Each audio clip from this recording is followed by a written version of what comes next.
The Convention on the Elimination of All Forms of Discrimination Against Women is an international human rights treaty that focuses on women's rights and women's issues worldwide.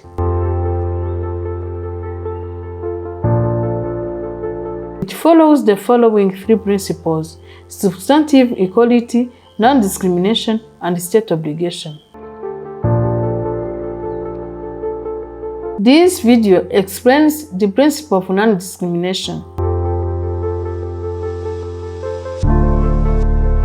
Most countries around the world have signed the CEDAW Convention. This means that they have given their commitment to respect, protect, promote, and fulfill the rights of women in their respective countries.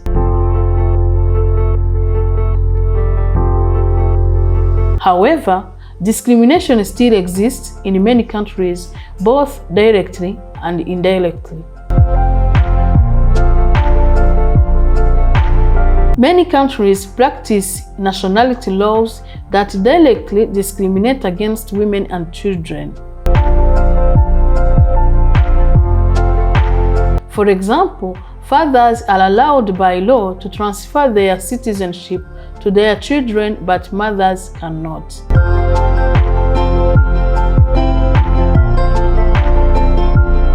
Without citizenship, the child is excluded from healthcare, education, and other services offered to citizens.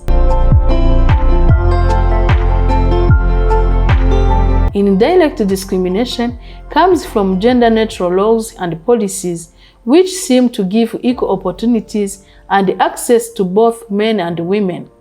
But in practice, women are disadvantaged due to historical discrimination caused by the patriarchal system. For example, a newspaper company is hiring an editor and invites both men and women reporters to apply on condition that the candidate must have served in all different news desks before.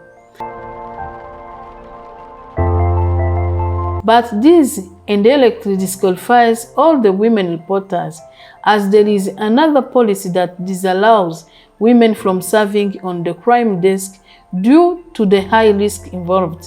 As a result, no women can apply for the job.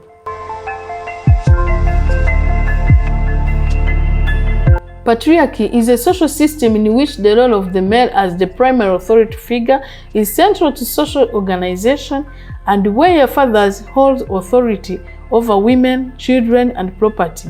It implies the institution of male rule and privilege and is dependent on female subordination.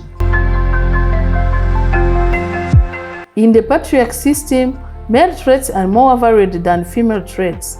For example, you will often hear boys and men being told not to be a girl.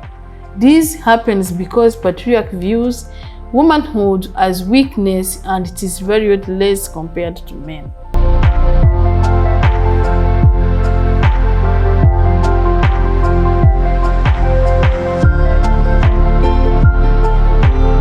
In many countries, women face obstacles due to culture and religious practices. As a result of these beliefs and practices, women have suffered historical discrimination. For example, female genital mutilation, a practice where part of the female genitalia is cut or disfigured, has been defended as a religious responsibility or a traditional passage to womanhood. However, it has been proven that, unlike male circumcision, female genital mutilation offers no benefits to the women and can cause medical complications and in some cases results in death. It is important to keep in mind that non-discrimination for women must exist in de jure and de facto. De jure means of law and de facto means of fact, meaning what is actually happening in reality. For example, there is a fish farm project in the village of Loma. The policy states that it will provide equal opportunities to women and men to become farmers and better their livelihoods.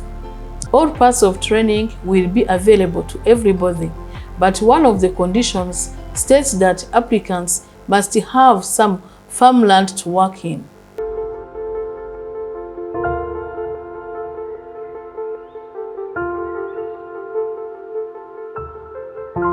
During implementation, no women participated.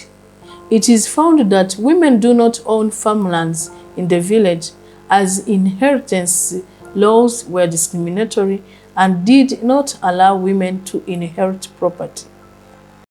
The local culture also prohibits women to control or access family income or assets, including their husbands' farms.